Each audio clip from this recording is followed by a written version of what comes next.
Hello everyone, welcome to English Shorthand classes. Exercise 1. Get ready for the dictation. Start. The debate on planning is a truly national occasion, and I am glad that honorable members have taken it seriously even though there has been much criticism. We have got used to such criticism. First, it used to be on the very concept of planning. Fortunately, that stage is over and we have come to a phase of development when all parties, I hope, approve of the idea of planning. Some have approved of some portions of the plan but have reserved their criticism for the manner in which many programs have been implemented. There are some who do not at all approve of the manner in which we plan. Now, obviously, each one of us stand for certain ideas and for certain methods of functioning.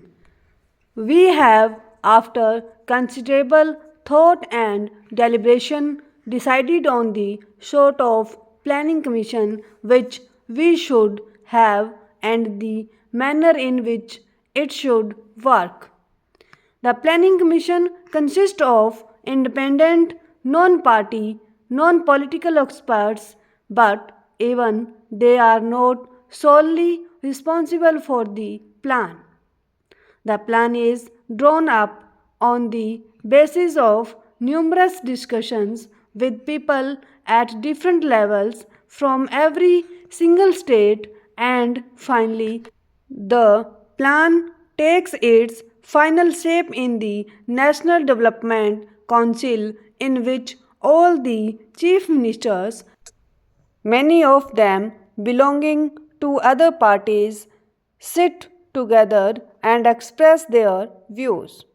It is true that at these meetings there is also disagreement, not normally on the method of planning, but more about how much each state should get. We all know that none of our programs are adequate for our population's needs. At all times, there has to be a balancing between available resources and what our people need, what we think should be done for them, or even what should be done for one area or another. By and large, the plan is a charter of progress for the next 4 years. We have some idea of how it has functioned already since it has been in existence for a year. Although this formal discussion on the final plan is taking place, how we had a very fine discussion. When the plan was settled in to draft stage, an honorable member said that there was no sense of urgency in the plan. I would like to say that this is not correct. I think that is the difference between the draft outline and the final document. Stop.